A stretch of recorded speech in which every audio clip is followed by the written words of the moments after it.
Hola, muy buenas tardes. Muchísimas gracias a todos los que nos acompañan esta tarde en este webinar tan importante organizado por el Hospital Clínica Bíblica. Hoy tenemos el gusto de tener al doctor Francisco Gutiérrez con nosotros.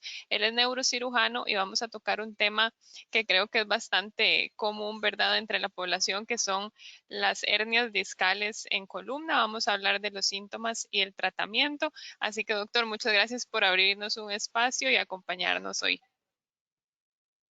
Muchas gracias a ustedes por la invitación. Nada más recordarle a todos los asistentes que pueden ir haciendo sus consultas y sus preguntas en el chat de esta plataforma y al final vamos a estar eligiendo unas cuantas para que se puedan ir como con la información más completa. Así que, doctor, lo dejo para no atrasarlo y que disfruten de la charla. Gracias. Bueno, muy buenas tardes.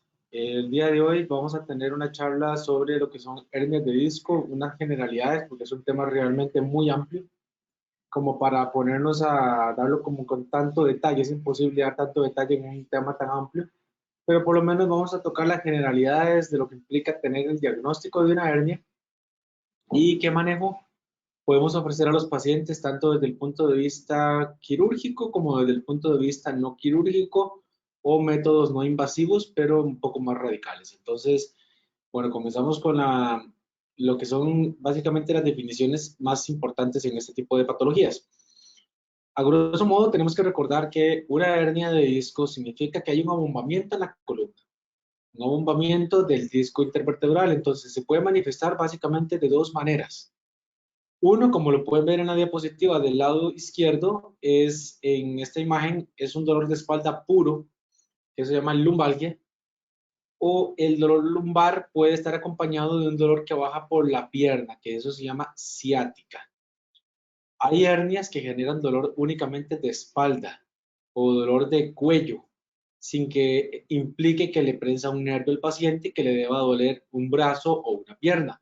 Por lo cual es importante saber diferenciar estas sintomatologías y tener en cuenta de que ambas enfermedades, ambas manifestaciones pueden ser presentadas por cualquier herniación discal sin que eso implique que sea un manejo quirúrgico.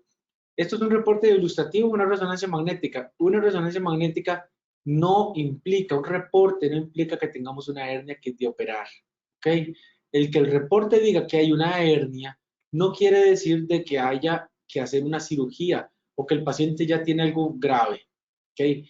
Un reporte, que es lo que el paciente siempre obtiene cuando se le pide un estudio radiológico, ya sea una placa o una resonancia magnética, es es reportado por un radiólogo, el cual está reportando en la resonancia magnética todos los hallazgos que están fuera de lo normal. Sin embargo, esto no quiere decir que el paciente tenga una correlación directa, que lo que se está encontrando sea algo que esté causando el dolor. Cuando uno revisa al paciente es lo que le va a orientar al diagnóstico y a saber cuál es la enfermedad que tiene el paciente. Entonces, el reporte es el reporte, pero el reporte va a reportar, valga la redundancia, muchas veces enfermedades en la columna, especialmente en población mayor de 30 años, porque es un proceso de envejecimiento, es el proceso de envejecimiento que tenemos todas las personas. Todos vamos a teniendo arrugas, nos van haciendo canas en la parte superior de la oreja, eso se llama envejecimiento y la columna lo sufre también. Entonces, los discos intervertebrales sufren deshidratación, se van poniendo más negros y viene lo que se llaman los abombamientos discales. Pero estos abombamientos no son cosas de operación. El que un reporte te diga un montón de cosas no quiere decir de que haya algo de operación en el paciente. Importantísimo para que entendamos qué es una hernia de disco. La imagen que ven a la izquierda es el disco normal. El disco está compuesto por una parte periférica y una parte central. Literalmente tiene forma de un disco. Imagínense algo de forma discal que tiene un borde que se llama anillo fibroso. Y ese anillo fibroso, que está aquí como el anillo discal, el nombre correcto es anillo fibroso, no que, es una red de colágeno tipo 2 que es como microscópicamente, imaginemos una malla de colágeno que retiene en el centro una sustancia que se llama núcleo pulposo. Ese núcleo pulposo es un material que es rico en proteoglicanos que lo que hace es mantener una elasticidad. De esa manera, ese disco va a funcionar entre las vértebras como un colchoncito. Entonces, ese disco va a estar entre todas las vértebras del cuerpo y lo que nos va a permitir es hacer movimientos de cabeza, en lo cual permite hacer principalmente flexión y extensión. En la parte de atrás, donde están las apófisis espinosas, lo que vamos a encontrar habitualmente son articulaciones, pero atrás lo que va a generar, lo que va a permitir que se mueva son los discos. Imaginemos que una vértebra esté pegada con otra vértebra, estaría hueso con hueso, entonces no se podría mover. Aunque haya articulación aquí atrás, no habría movilidad, por lo cual estos discos son el amortiguador de los movimientos de la columna que se generan en la parte posterior, en las facetas, que se llaman, facetas es la articulación entre vértebras. Entonces, cuando hablamos de una hernia, nos referimos a que este anillo fibroso que está aquí en color celeste, ese colágeno tipo 2, por algún motivo, puede ser genético, puede ser degenerativo, puede ser por trauma, o sea, por un golpe, genera que se abran esas fibras de colágeno, que se empiecen a abrir y con la presión del peso de nuestro cuerpo, este núcleo pulposo comienza a meterse y a empujar ese anillo hacia afuera. La mayoría de gente genera una presión hacia los lados porque aquí enfrente, protegiendo siempre la médula espinal, hay un ligamento que se llama ligamento longitudinal posterior. Ese ligamento hace que cuando este anillo fibroso empieza a ceder, las hernias se vayan para los lados. Casi pocas veces las hernias se pueden ir al centro cuando ese ligamento también cede, pero la mayoría de veces van hacia los lados. Y por eso es que en muchos de los casos esa hernia prensa el nervio y eso es lo que va a producir los síntomas que le bajan por la pierna. Entonces, una hernia, si no es tan grande como en este dibujo, puede generar solamente dolor de espalda. Pero si esa hernia sigue creciendo, el paciente tiene sobrepeso, no baja de peso, sigue haciendo ejercicios de muy alto impacto o mal hechos, entonces esa hernia puede ir cada vez empujando más este núcleo pulposo que está aquí en color rosado y empieza a presionar más ese anillo fibroso al punto que puede llegar a prensar un nervio. Entonces ya no vamos a tener solo lumbalgia o dolor lumbar o cervicalgia, que es el dolor de las cervicales, sino que también vamos a tener cervicobraquialgia, que es el nombre que se le da cuando el dolor del cuello baja por un brazo, o cuando el dolor lumbociática, cuando el dolor lumbar baja por una pierna. Estos son los tipos de herniación que pueden suceder. ¿Okay? Está el disco normal, que es este que vimos acá.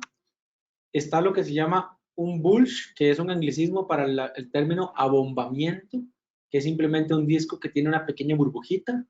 Está la protrusión discal, que ese es el término, estos dos primeros son los más frecuentes en un reporte de resonancia magnética desde el punto de vista radiológico, que es que ya el disco comienza a protruir más, eso implica que tiene más de 3 milímetros de protrusión desde la base del disco. Y esta es la que se conoce como la típica hernia, ¿ok? Sin que el anillo fibroso se haya roto. A veces sucede que el anillo fibroso no soporta más la presión de ese núcleo pulposo y se rompe, se revienta en algún punto y eso produce que la hernia se convierta en una hernia extruida, ¿ok? Entonces eso se llama una extrusión discal, que el disco ya se sale del anillo, a diferencia de acá que a pesar de estar abombado, que puede estar presionando un nervio, como en esta misma imagen, que vean que aquí todavía está, a pesar de ser una hernia grande, el anillo todavía lo tiene retenido, aquí ya no lo tiene. Y el más extremo es una hernia secuestrada, que es que hay fragmentos del anillo del núcleo pulposo que se separan del resto. Entonces hay fragmentos que se llaman secuestrados que pueden ir a afectar una raíz nerviosa en otro lado. Entonces pueden haber síntomas ya mixtos en el paciente porque ya la hernia produce un síntoma, pero si un fragmento migra puede producir otro tipo de sintomatología. Todos estos son herniaciones discales técnicamente. Un abombamiento es una pequeña hernia, sin embargo, evitamos utilizar la palabra hernia porque muchas veces el paciente lo asocia con que hay que operarlo y no es así. Por lo cual nosotros tratamos de buscar palabras, o en este caso un anglicismo como el bulge, que es el término usado más en Costa Rica, un bulge discal o un abombamiento discal para no ponerle la palabra hernia. A menos de que ya sobrepase los 3 milímetros, que aquí ya hablamos en la producción, que ya se puede tomar como una hernia de disco. y las otras evidentemente más que una hernia, ¿verdad? Son hernias ya más complicadas que dan síntomas mucho más severos en los pacientes. Habitualmente estas últimas dos son pacientes que ya han tenido un proceso largo donde tal vez no se trataron adecuadamente y han llevado a que esta protrusión discal llegue a ser una extrusión o un secuestro y ya produce síntomas mucho más severos que pueden ir desde un simple dolor intratable, que para nosotros, aunque sea algo catastrófico, el dolor intratable es de las cosas menos malas que pueden suceder en un tipo de hernia como esta, porque podemos llegar a tener cosas tan severas como una síndrome de caudaquina, que el paciente pierde la función de las piernas, pierde el control de la vejiga, ya no puede orinar, tienen que ponerle sonda para que orine, y esos pacientes ya se convierten en una emergencia neuroquirúrgica, en los cuales el 50% no recuperan la capacidad de orinar, tienen que usar sonda el resto de su vida, por lo cual son pacientes que no es conveniente que se mantengan sin hacer nada, tienen que tener control con el especialista en neurocirugía para darle seguimiento a estas herniaciones. Pero recuerden que, bueno, siempre que hablamos de hernia la gente piensa en lumbar, pero podemos tener hernias en cualquier parte de la columna. Lo que pasa es que las más frecuentes son las lumbares, después las cervicales y por último las torácicas. ¿Por qué? Bueno, resulta que las torácicas, recuerden que a nivel de tórax tenemos las costillas y las costillas se pegan adelante en el esternón y atrás en la columna. Forman una jaula a todo lo que es el tórax. Entonces, estas costillas impiden que nos movamos mucho en esa zona. Entonces, prácticamente no hay movimiento. Por lo cual, solamente el 1% de las hernias suceden a nivel de la columna torácica. La siguiente en frecuencia es la hernia cervical. La cervical y la lumbar tienen movimiento. Podemos hacer la cabeza para arriba, para abajo, para los lados, a diferencia de la columna dorsal que no gira tanto, ni se flexiona, ni se extiende tanto. Y la lumbar igual. Permite hacer agacharnos, estirarnos y permite que nos movilicemos libremente. La cervical es la que sigue en orden ascendente a frecuencia, después de la torácica, que es solamente el 1%, la siguiente es la cervical, especialmente entre los niveles C5, C6 y C6, C7, porque en estos dos niveles recae el 60% de movilidad del cuello. Cuando vemos hacia arriba, todo lo que nos dé, y vemos hacia abajo, todo lo que nos permita el cuello, el 60% de ese movimiento se da gracias a la articulación entre C5, C6 y entre C6, C7. Por lo cual estos dos niveles, al ser los que tienen más rango de movilidad, son los que más probablemente van a tener una hernia discal en algún momento. Y la más frecuente de todas es la columna lumbar. Como estamos en orden ascendente, la menos frecuente es torácica, la segunda en menos frecuencia es cervical y la más frecuente es la lumbar. La lumbar, al igual que la cervical, tiene rangos de movimiento amplios, pero la lumbar tiene el agravante de que está abajo y por ende carga el peso de nuestro cuerpo.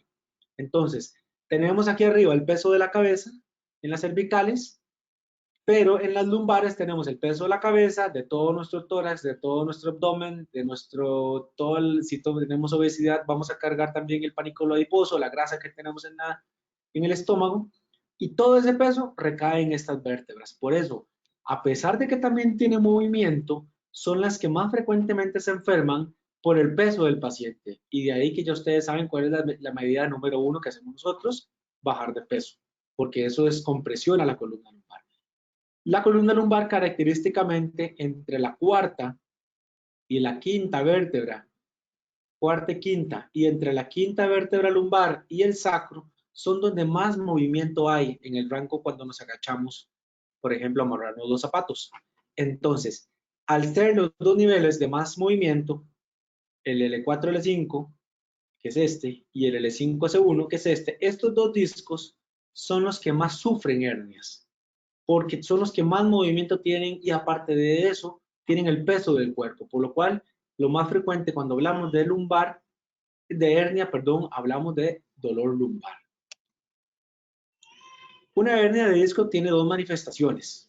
Como mencioné anteriormente, la mayoría de los casos se van hacia los lados y presionan el nervio, como en esta imagen, donde la hernia, el ligamento retiene la salida de este núcleo pulposo, entonces lo tira hacia los lados. Gracias a Dios existe ese ligamento, porque si no, habría un montón de personas que tendrían parálisis por una hernia, quedarían sin mover brazos y piernas si la hernia sucede en cervical, o quedarían sin mover piernas si sucede en lumbar, porque ese ligamento retiene que ese disco no se vaya para el canal medular.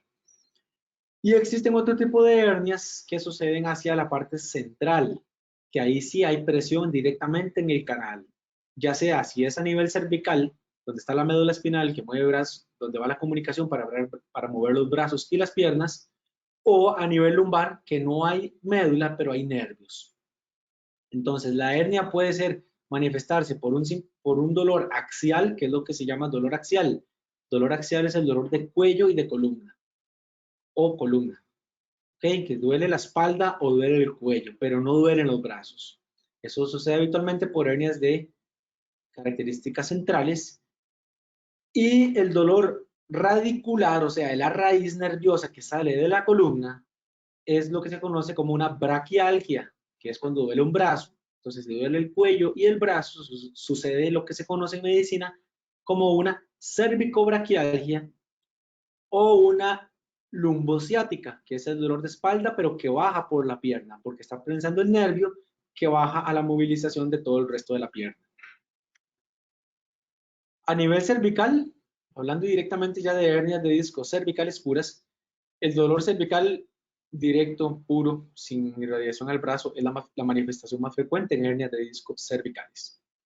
¿Por qué? Porque en este espacio los discos son más pequeñitos, entonces sufren cualquier pequeña herniación ya es proporcionalmente grande. Entonces, la parte cervical habitualmente se manifiesta con dolor de cuello y el dolor de cuello habitualmente sucede en la parte posterior, debajo de la cabeza, en la nuca. Hay que recordar de que los músculos espinales se pegan desde la parte occipital, aquí se insertan los músculos. Entonces, esos músculos bajan y se comunican con el cuello. Entonces, un problema de cervicales puede manifestarse muchas veces por dolores de cabeza occipitales o baja, y si no se trata rápidamente el paciente, el dolor comienza a bajar a la columna dorsal, a las escápulas. ¿Okay? Asimismo, una hernia disco cervical, como pueden ver en esta imagen, otra manifestación frecuente es el dolor hacia el brazo, cuando la hernia va hacia el lateral y tenemos un dolor que viene del cuello y baja al brazo. Aquí es súper importante saber diferenciar si lo que duele es el brazo o lo que duele es el hombro, porque muchas veces el paciente viene con una tendinitis por algún mal movimiento, algún mal ejercicio, y lo que tiene es un dolor de hombro que no se ha tratado adecuadamente, por lo cual con el paso de las semanas, si no se lo quitó el dolor, si no se lo trató bien, el dolor comienza a subir y contractura los trapecios, que son los músculos que están aquí en esta zona arriba del hombro. Entonces, el paciente ya siente dolor de cuello, sin embargo, la patología no está en el cuello. De ahí la importancia de consultar a tiempo cualquier enfermedad de brazo o de hombro, y también la importancia de consultar con un especialista en el campo, que en este caso somos los especialistas en neurocirugía, para poder ver si efectivamente la enfermedad o el padecimiento viene del cuello y no de otra articulación. Los pacientes que me han visitado saben que siempre que les reviso cuello, les reviso la parte del hombro, los movimientos del manguito rotador, etcétera, porque siempre hay que revisar las dos cosas para no pensar en que haya un traslape de síntomas. Y de acuerdo a lo que el paciente manifiesta, pueden haber dolores ya muy característicos o, como decimos, de libro. Muchos dolores que vienen desde el cuello y llegan hasta los dedos gordo y el dedo índice. Esa manifestación sucede cuando se afecta la raíz C6. Cuando vemos dolores que vienen a esa zona, tenemos que pensar en que hay una hernia entre C5 y C6. Hay otros dolores que se manifiestan desde el brazo, vienen desde arriba y llegan hasta el dedo del centro de la mano. En esos casos tenemos que pensar en pacientes que tienen radiculopatías de C7, que es la séptima cervical, y por ende esto habla de que puede haber una hernia entre C6 y C7. O pacientes que el dolor les va al dedo meñique y ahí el dolor, pues tenemos que pensar en una raíz C8 que se manifiesta entre C7 y T1, o sea, la séptima vértebra cervical con la primera torácica, que es donde sale la raíz C8, que entonces cada raíz nerviosa, como pueden ver en esta imagen, tiene una distribución específica, y de acuerdo a esa distribución que uno le pregunta al paciente para dónde agarra el dolor, hasta dónde le llega, etcétera, esa distribución de dolor que tiene el paciente es la que nos va a orientar para poder revisarlo. Y después de que lo revisamos y pedimos estudios, es la que nos va a orientar, porque si te salen 4 o 5 hernias, como muchas veces reportan, sabemos que el problema tenemos que buscarlo entre la C, por ejemplo, Si tengo un problema que va al dedo índice y al dedo gordo, sabemos que tenemos que buscar algo entre la C5 y C6, que es donde es la que va a manifestarse si el paciente tiene esa sintomatología. Existen lo que se llaman discartrosis o lo que le conoce la gente como el desgaste. La discartrosis es simplemente un disco que perdió altura. Como pueden ver en esa imagen, vean los discos de arriba y vean los discos de abajo. Este es el disco de arriba con una altura adecuada, buena altura, un disco sano, y el disco se puede enfermar sin necesariamente dar dolores directamente en el nervio. Hay veces que el disco no está herniado, que simplemente el disco se pone negro, se deshidrata y pierde altura. Eso se llama dolor discogénico, que es un dolor directamente en columna, ya sea en cuello o en lumbar, pero por pérdida de la hidratación de ese disco. Si ese disco sigue perdiendo altura, puede llegar incluso a estar prácticamente desaparecer. Y esto va a generar que este hueso de la vértebra de arriba con el hueso de la vértebra de abajo comiencen a pegar cada vez que se mueve. Entonces, con los movimientos de la cabeza, por ejemplo, hablando de las cervicales, o lumbar, cada vez que nos agachamos, las vértebras, en vez de tener amortiguador, que es la función del disco, comienzan a rozarse unas con otras y eso produce severo dolor en los pacientes que se manifiesta con dolor directamente en la columna.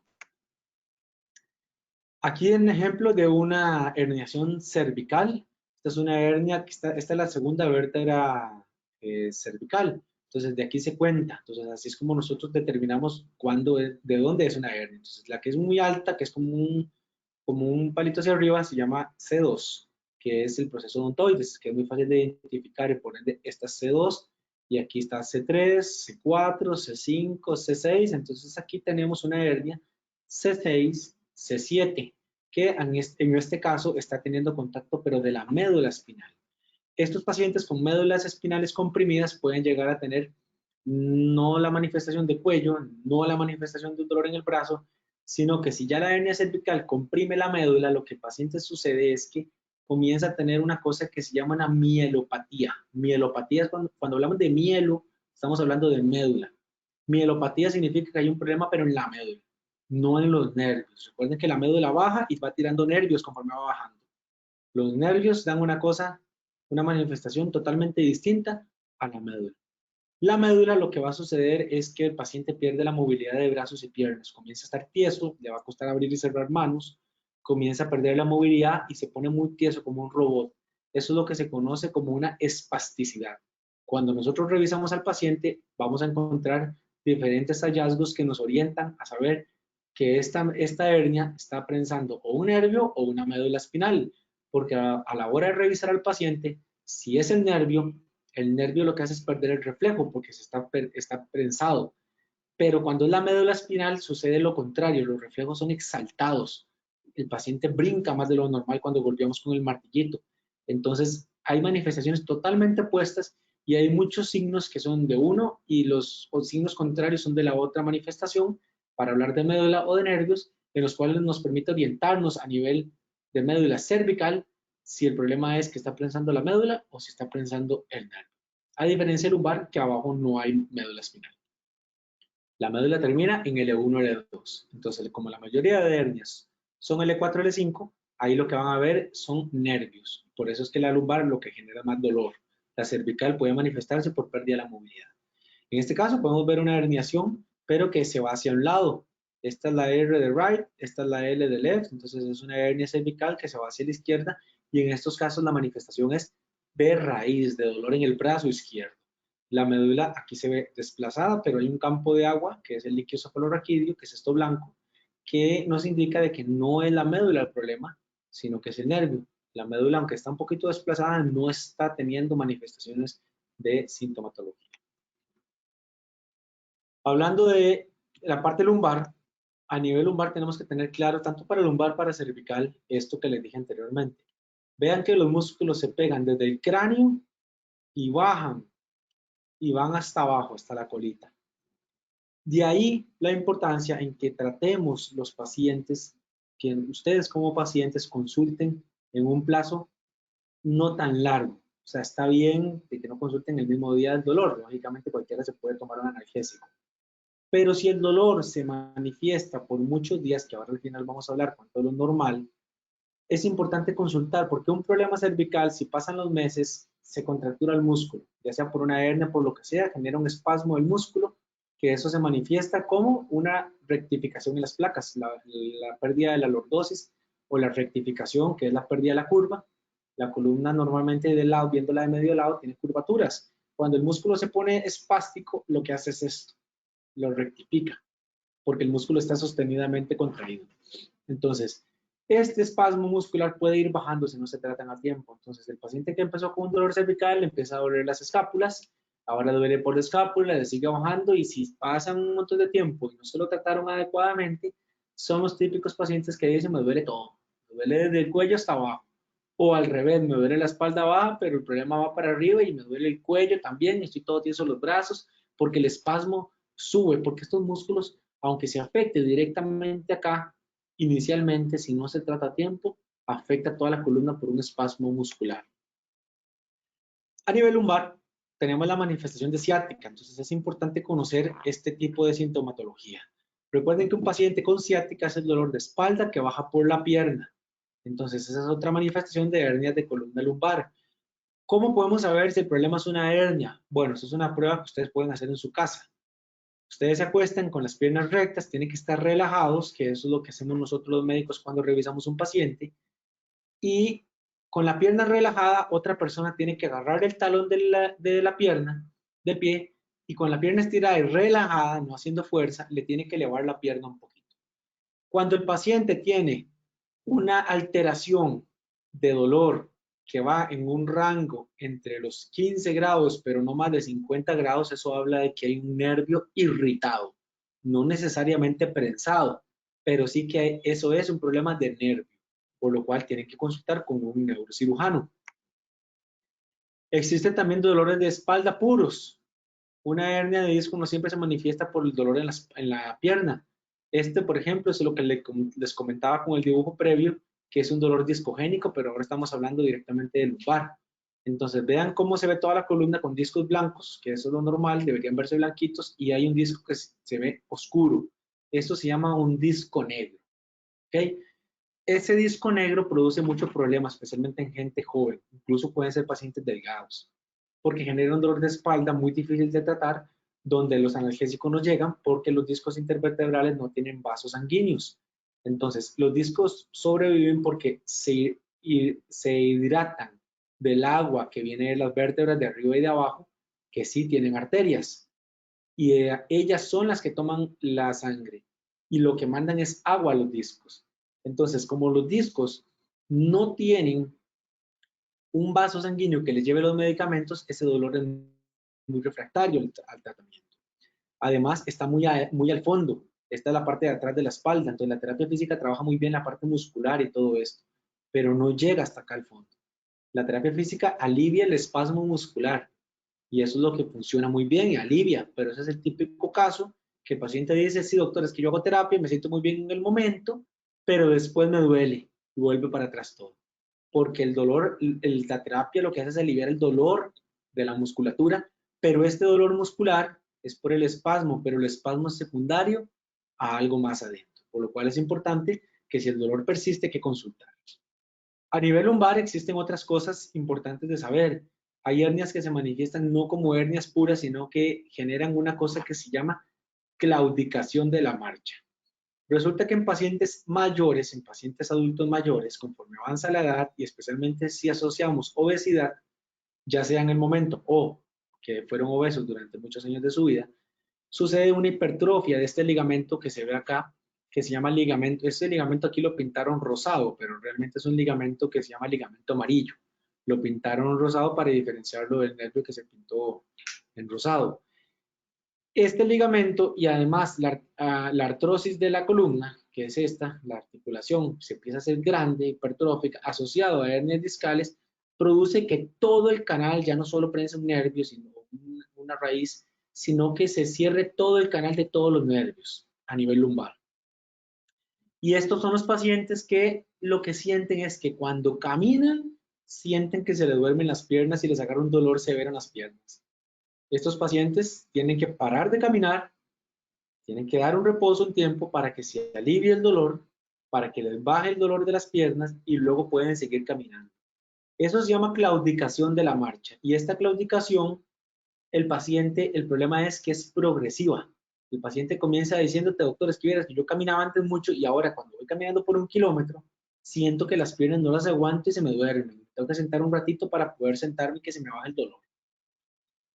Y es progresivo, entonces al inicio era 1 kilómetro, luego 500 metros y cuando consultan muchas veces, es el paciente que no puede ir ni al baño y siente que no aguanta las piernas del dolor que le agarra. El dolor que viene desde la espalda y le baja por las piernas. Entonces es importante que estos pacientes no lleguen a una estenosis tan crítica, sino que se haga la intervención antes de que el paciente llegue a un punto tan crítico como ni siquiera poder ir al baño de su casa.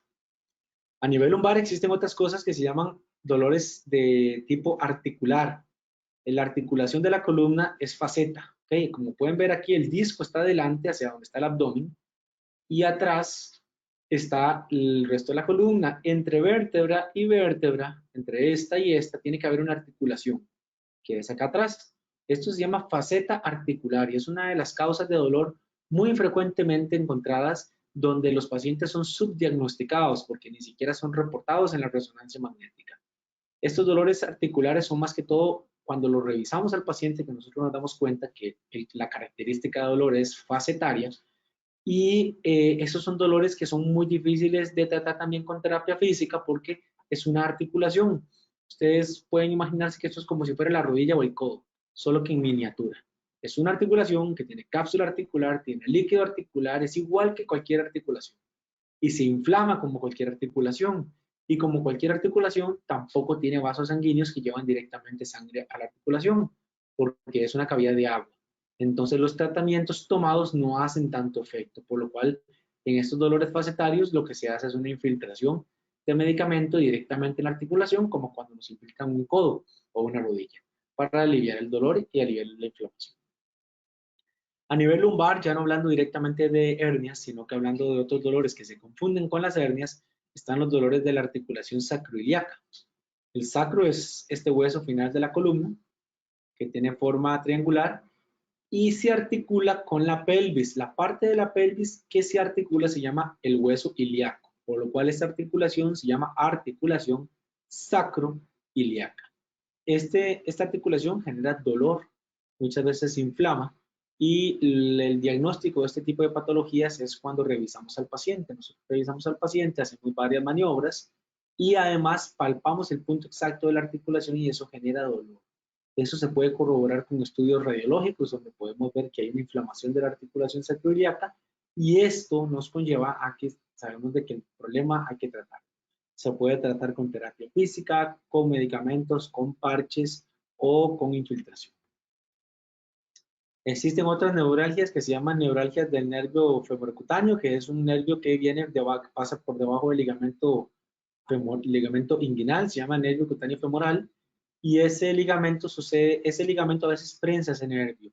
No es necesariamente el ligamento, puede haber sido una cirugía de una hernia inguinal que genera un dolor, o puede ser el paciente que usa ropa muy ajustada, sucede mucho en hombres que tienen mucha, como decimos nosotros, vulgarmente panza, ¿verdad? Que tienen mucha panículo adiposo que queda casi que guindando, entonces usan la faja muy apretada, más la panza que guinda en la faja presiona ese nervio. Entonces, con el paso de usarlo por muchos meses así, esa compresión va generando que ese nervio se irrite. La manifestación de este nervio es un dolor que viene a la cara anterior del muslo. ¿Okay? ¿Qué pedimos de estudios? ¿Cómo le diagnosticamos una hernia? Bueno, siempre pedimos una placa para nosotros poder ver. Lo que pasa es que la radiografía solo ve hueso, no ve discos. Como pueden ver, la radiografía no ve los discos. Podemos ver el espacio donde está el disco. La radiografía solo ve hueso. Por eso siempre mandamos la radiografía con una resonancia, porque la resonancia ve todo lo demás a excepción del hueso. Entonces, la radiografía y la resonancia se complementan. Nosotros podemos sospechar que hay una hernia, por ejemplo, si vemos que este espacio está muy, muy pegado y decimos, bueno, aquí hay un problema porque este disco está prácticamente desaparecido. Entonces, ahí hay sospecha de una hernia, por ejemplo, si fuera acá, en la 4-5 lumbar. En una radiografía nos permite ver también otra cosa que se llama listesis, que son desplazamientos de la vértebra, que eso genera un dolor severo y prensa los nervios de las piernas porque la vértebra lleva un proceso degenerativo de muchos años que llega a fracturarse y conforme pasan los años se va desplazando para adelante una y la otra para atrás. Entonces produce una desarticulación de la columna y eso genera un dolor muy severo que requiere colocación de tornillos. La tomografía nos va a permitir ver, sospechar o poder ver de manera superficial los discos. Vean aquí donde viene la vértebra y aquí está el disco, el borde del disco que no se ve tan blanco. Y aquí lo podemos ver, es una sombra gris, sin embargo no se ve claramente, como si lo podemos ver en una resonancia magnética, donde podemos ver que claramente el contacto de la raíz nerviosa con el del disco con la raíz nerviosa, y esto nos permite verlo en cortes también axiales, donde podemos ver el contacto que puede haber con un nervio, y eso nos permite a nosotros planear la mejor opción para el tratamiento del paciente.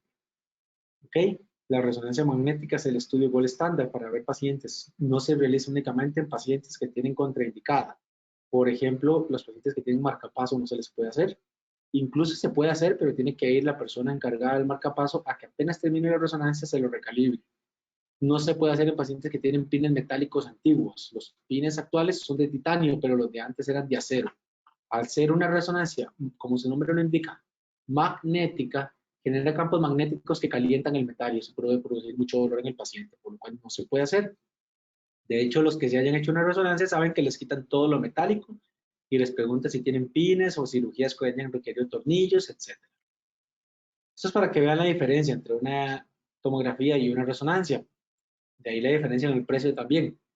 Vean cómo la tomografía permite ver un poco el disco, pero no nos permite dar mucho detalle de la imagen. Sin embargo, con la resonancia podemos ver de qué lado está la hernia, cuál es la relación con la faceta, que es esta articulación entre una vértebra y la otra. Aquí viene la parte de abajo, la parte de arriba de la vértebra, la parte que viene para abajo de la vértebra superior con la parte que viene para arriba de la vértebra inferior. Entonces podemos ver la relación con la articulación, con la salida del nervio, que es esta manchita que se ve acá, y podemos ver claramente dónde está la hernia, dónde está afectando, cosa que no podemos ver adecuadamente o no de manera completa en una tomografía, por lo cual casi siempre tenemos que pedir una resonancia magnética. De ahí la diferencia entre un precio de una y el precio de la otra, ¿verdad? Que la resonancia es mucho más costosa porque es un estudio mucho más detallado, pero sí que permite tomar una decisión adecuada en los pacientes. ¿Cómo manejamos una hernia discal? Bueno, siempre, siempre, siempre. Primer paso, tratamiento. No podemos mandar a operar una hernia a menos que tenga, cuando lo revisamos al paciente, un nervio afectado por la movilidad o una pérdida de reflejo en cuando golpeamos con el martillo, que esos son indicadores de que no podemos hacer tratamientos ni terapias, sino que hay que operar rápido porque el nervio está sufriendo pérdida de funciones. Pero normalmente empezamos con tratamientos analgésicos. Los analgésicos son manejos de tratamientos que tratan el dolor. Usamos analgésicos primero puros, ¿ok? Los antiinflamatorios, que es lo que más usamos en Costa Rica, no son la mejor opción para dolores de hernia de disco, porque los antiinflamatorios, el problema no es inflamatorio en la mayoría de los casos, la mayoría son problemas neuropáticos, así se llama cuando hay un nervio prensado. Entonces, los analgésicos antiinflamatorios no son la mejor opción. También tenemos la opción de usar tratamientos neuromoduladores. Los más frecuentemente usados se llaman pregabalina y gabapentina. Si el paciente no tolera, porque estos medicamentos producen un poquillo de sueño y atontan un poco al paciente, podemos utilizar antidepresivos, antiepilépticos, etc. Y si el paciente tiene un espasmo muscular muy severo, podemos también utilizar relajante muscular. El relajante muscular más frecuentemente es el tiocolchócido, que es el que está en las marcas más comerciales populares. Tienen los problemas de que los relajantes hay que saber indicarlos, porque no todo el mundo los tolera y además en altas dosis pueden producir diarrea, por lo cual el relajante muscular pues hay que tener un cuidado con el uso, lo mismo que los neuromoduladores. Cada paciente es distinto, por lo cual no a todos se les deja neuromoduladores, no a todos se les deja relajantes, el analgésico cambia de paciente a paciente, porque dependiendo del trabajo que haga el paciente, del tipo de enfermedades que tenga crónicas, de lo que ya haya probado antes, son las opciones para darle tratamiento. Tenemos también el paso 2, que son los otros aliados nuestros, que son la terapia física, que es lo más importante, mantener al paciente en una incapacidad o un reposo y cambiar hábitos de postura, hábitos posturales, ya sea en el trabajo o en el hogar. La terapia física es la opción más rentable, sin embargo, a largo plazo sale más caro que un procedimiento invasivo, porque Las sesiones de terapia física, la ventaja es que no son tan costosas como una cita médica, pero nunca es una. Son por lo menos, para iniciar, un paciente tiene que hacer mínimo entre 6 y 10 sesiones de terapia física, que es un ciclo. Las terapias físicas por dolores de nervios siempre se mandan inicialmente 10. A diferencia de las articulaciones, como una rodilla, un hombro, que con 4 sesiones muchas veces el paciente sale, en dolores neuropáticos, aunque el paciente esté bien, tenemos que hacer entre 8 y 10 sesiones para poder llegar a un punto en que sabemos que el nervio va a inflamarse lo más que se pueda. La terapia física se utiliza siempre como una medida de manejo no quirúrgico. Debe utilizarse por lo menos por un mes. Si el paciente no alivia, pues bueno, ya ahí tenemos que buscar otras opciones, pero siempre hay que probar terapia física, a excepción de que si el paciente tiene lo que especifica anteriormente, un dolor intratable que no va a permitir que le hagan terapia, o que el pie no se mueva adecuadamente, que pierda la extensión del dedo gordo, que es la más frecuente, que el paciente hace el dedo gordo para arriba y no sostiene igual en un lado que el otro. Entonces, donde está la pierna mala, el paciente uno le hace fuerza y el dedo gordo no se sostiene para arriba como si se sostiene del otro lado. Muchas veces el paciente ni cuenta se da de eso. Entonces, en esos casos no podemos darle terapia física porque el paciente ya tiene pérdida de una función neurológica de movimiento. Entonces, está contraindicada la rehabilitación. Pero en la mayoría de los casos que no sucede esto, podemos tratar al paciente con rehabilitación, que inicialmente se trata de manera más que todo pasiva, con medidas de electricidad, ultrasonido, magneto, etcétera. Y después agregan la terapia que se llama activa, que es que el paciente hace menos ejercicios de ese tipo, de los ejercicios de las terapias de electricidad y esto, y más bien hace más ejercicio. Entonces comienza a trabajar movimientos, rotaciones, extensión de columna, fortalecimiento de los lumbares, etc. La incapacidad no se recomienda por más de 3 a 7 días, es lo más que se recomienda por un problema de dolor lumbar. Y los hábitos de postura es, especialmente en la era de teletrabajo en la que estamos actualmente, se recomienda que el teclado esté a la altura de la cara, que el teclado, no, perdón, el monitor esté a la altura de la cara. Los teclados tienen que estar directamente en dirección con los antebrazos de la silla para que no haya que sostener los brazos en el aire ni caídos, y que las rodillas a la hora de estar sentados, tengamos, por eso las sillas de escritorio suben y bajan, tienen que estar tocando apenas el piso, pero no pueden estar presionando ni estar guindando. ¿Okay? Tienen que tener soporte lumbar, escritorios ergonómicos, teclados ergonómicos, cambios que hacemos siempre en los pacientes para tratar de mejorar la calidad de vida, buscando alternativas que sean de manejo no quirúrgico para poder rehabilitar al paciente. En la casa se recomienda detener el oficio, no barrer, no pasar el palo piso, no hacer ejercicio de fuerza, no mover muebles, porque eso genera pequeños ejercicios repetitivos que crónicamente producen daño en la columna. Entonces, se los contraindicamos a los pacientes, especialmente en las mujeres que son amas de casa o el hombre que también trabaja en la casa. Le evitamos que hagan ejercicios de limpieza porque eso produce problemas en la columna. En los pacientes que tienen problemas de cuello, siempre se recomienda que no hagan fuerza, que no suban platos o artículos de cocina, lo que sea, que no suban por una altura por arriba de los hombros, porque esas fuerzas por encima de los hombros contraen los trapecios, que posterga la contractura y produce más dolor a largo plazo. La terapia física se recomienda que sea una persona totalmente especializada en estos campos, ¿ok? No los terapistas todos te van a tratar siempre las lesiones articulares y deportivas, pero no todos trabajan adecuadamente la parte de columna. Entonces es súper importante que se asesoren. El médico debería recomendarles con quién hacer la terapia física para que tengan una recuperación adecuada, porque una mala terapia puede generar un aumento de la lesión. Aquí es importante que la terapia es con un terapista físico graduado, no con un quiropráctico, no es un masajista, no es un chamán, es un terapista que sea totalmente calificado para dar terapia física con un título, que son los que tienen garantía, que ustedes van a tener garantía de que saben lo que están haciendo en terapia física. Porque muchas veces consultamos con alguien que sabe hacer, que jala la espalda, que la truena, y eso no se hace. Y de hecho, pocas veces los terapistas van a sonarle la espalda o el cuello, porque no es de las medidas que más le va a ayudar al paciente. De hacerlo cualquiera lo puede hacer, hasta nosotros vamos a hacerlo, pero eso no genera ningún cambio en la evolución de los síntomas del paciente. Más bien genera peligro. ¿Cuándo hacemos la terapia física? Cuando los síntomas comienzan, se recomienda que solo tomen analgésicos. Si los síntomas persisten por más de una semana, se recomienda iniciar terapia física. ¿Por qué no esperar más? Porque entre más espere, más difícil de quitar. ¿Por qué no esperar menos? Porque en esa primera semana la mayoría de síntomas se quitan.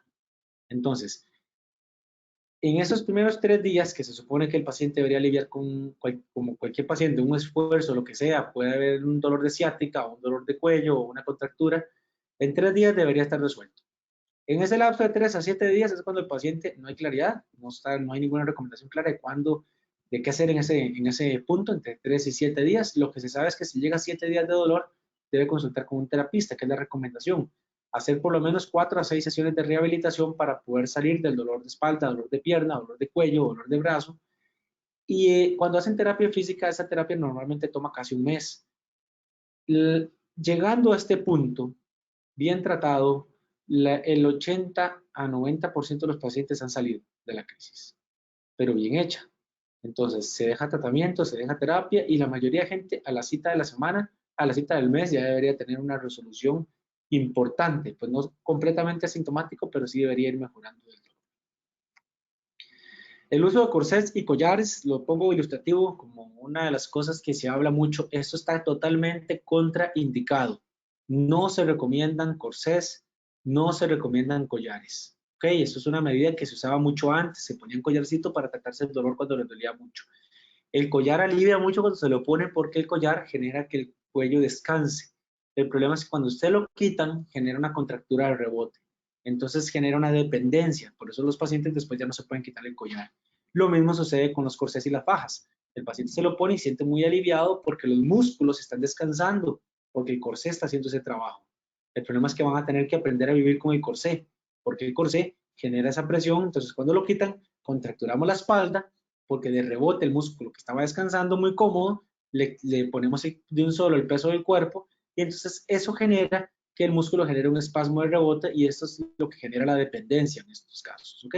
Lo que tenemos que hacer es fortalecer los músculos para que hagan el papel de un corsé, para que esto que hace el corsé lo tienen que hacer los músculos lumbares. Inyecciones. Bueno, existen lo que se llaman las infiltraciones. Este es un ejemplo de la metodología que utilizo yo. Yo la hago guiada por TAC, no por rayos X. Es una forma más exacta de infiltrar. En este caso pueden ver que es una infiltración a la raíz nerviosa. Esto fue un L4, L5. Aquí se ven las crestas ilíacas, apenas se asoman. Eso quiere decir que estamos en el 4-5. Cuando bajamos al 5-1 se ven las crestas hasta acá. Entonces aquí se ve la raíz nerviosa y ponemos la aguja exactamente en el punto donde está la raíz para poder ponerle el medicamento y que la raíz se desinflame. Esta es una forma de infiltración súper eficaz con una tasa de éxito de un 90-92% según las series en Estados Unidos. En la práctica es casi improbable que una persona no le alivie nada con un bloqueo porque tienen una muy buena tasa de recuperación. Sin embargo, no se lo ofrece a todo el mundo. Los bloqueos tienen indicaciones claras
Doctor, ¿usted me escucha?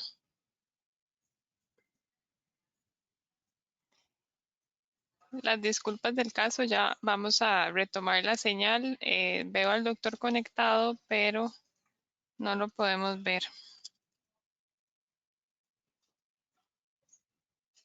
Un segundito.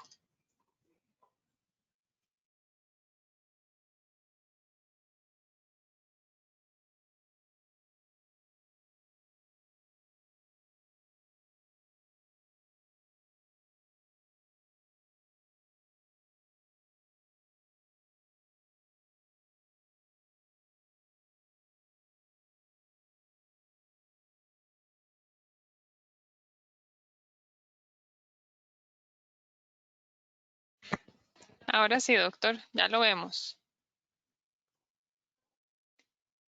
Pero el micrófono todavía no se le conecta. ¿Qué Vamos a ver. uso? Ahora sí, listo. Ok.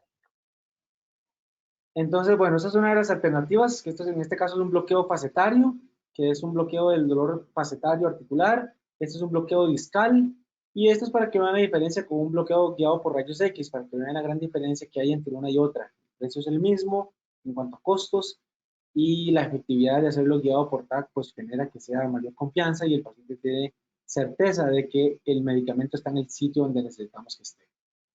La cirugía se utiliza es solo en los casos en que todo ha fallado. Entonces, bueno, la cirugía actualmente se hace mínimamente invasiva, ya no se hace la cirugía abierta convencional. Este es un lapicero fino para que vean la relación en tamaño de herida con lo que tiene que ser una cirugía columna moderna, donde las heridas son mínimamente invasivas y eso permite que el paciente se recupere en un plazo de 2 semanas, esté reincorporado a su trabajo y que puedan reincorporarse a hacer ejercicio en un plazo más corto, sin que haya daño colateral. Daño colateral es lo que se hacía, lo que sucedía mucho antes, que se hacía una herida grande, entonces se abría mucho la articulación de la columna y eso generaba que años después el paciente tuviera dolores de columna refractarios. Y ahí la historia de que la gente decía que la columna queda peor siempre, etc. Actualmente la cirugía mínimamente invasiva permite que el paciente no tenga que pasar por este tipo de procedimientos, como una instrumentación abierta, que en algunos casos no queda de otra que hacerla, como las fracturas, que en este caso fue una fractura doble acá, una acá y una acá, entonces hubo que hacer una instrumentación grande abierta. Sin embargo, actualmente nos permite hacer, las cirugías permiten hacer las instrumentaciones, la colocación de los tornillos por una vía mínimamente invasiva con pequeñas heridas en la espalda, sin que haya una gran herida como sería en el pasado. Y al final el resultado va a ser el mismo. Los tornillos van a estar colocados, esta es la mínimamente invasiva porque estas son las barras que se utilizan para este tipo de cirugía versus la convencional y el resultado es el mismo con, con una mejor recuperación de los pacientes. De esta manera nosotros podemos tener pacientes que se recuperan completamente, como en este caso, paciente que tiene fractura de cuello y perdió la movilidad en un 80% de los brazos. Esto fue 4 meses después de la cirugía cervical, donde el paciente recuperó la movilidad completamente, la fuerza muscular, gracias a las técnicas modernas de cirugía columna, que al final, pues así como lo están viendo en la imagen, no hay una pomada canaria, todo es un conjunto de medidas que se individualizan de acuerdo a cada paciente y esta respuesta a cada paciente es la que nosotros vamos a tener de acuerdo a lo que criterio médico nosotros individualizamos. Existen múltiples alternativas y de esas alternativas hacemos una combinación de factores para tratar de recuperar el paciente de una forma moderna, que el paciente vuelva a su vida normal y este es el objetivo de una cirugía de columna pues moderna, donde hay menos comorbilidades, donde el paciente se recupera más rápido. Muchas gracias. Perfecto, doctor. Muchísimas gracias. Vamos a leer unas 3 preguntitas. Por aquí nos preguntan, ¿cómo se diferencia un diagnóstico de hernia discal cervical de un posible síndrome de dolor miofacial en los músculos cervicales? Es la revisión del paciente. Cuando nosotros, los síntomas son muy parecidos porque los síntomas son en la parte de la nuca, pero los dolores miofaciales generalmente abarcan toda la espalda, no solo en la zona cervical. Y a la hora de revisar el paciente nosotros palpamos. Entonces hay puntos donde nosotros determinamos que es dolor miofacial versus dolor cervical por hernia. Por acá preguntan, ¿qué pasa cuando no hay dolor en los brazos, pero sí hay un adormecimiento? Esa es otra de las manifestaciones. No siempre hay dolor, pero el paciente se le duerme los brazos. Eso lo sucede también en hernias de discos cervicales. Después de identificada una hernia con una resonancia, ¿cada cuánto se debe repetir? Depende, si el paciente tiene síntomas, la resonancia no se puede hacer en un tiempo menor a un año, porque los cambios son muy pocos. Entonces se recomienda que se repita cada año. Sin embargo, si el paciente se mantiene bien, no es necesario repetir. Preguntan qué significa ruptura del anillo fibroso L551. El de 5S1. Ajá. S1, Es, ajá. ajá. Eso es lo que les expliqué ahora en la diapositiva, donde la protrusión comienza a empujar el anillo fibroso y eso ya per se es una hernia. Pero llega un punto donde ese anillo fibroso, que es la parte periférica del disco, se rompe. Entonces, si hay una perforación del anillo, ya el núcleo pulposo tiene una parte donde sale. Entonces, ya estos son pacientes que en la mayoría de los casos, pues ya es mejor hacer un tratamiento quirúrgico porque el riesgo de que la hernia se agrave es muy, muy alto, especialmente si el paciente tiene sobrepeso. Ok, tal vez como para recapitular, preguntan acá en qué situación se recomienda la cirugía.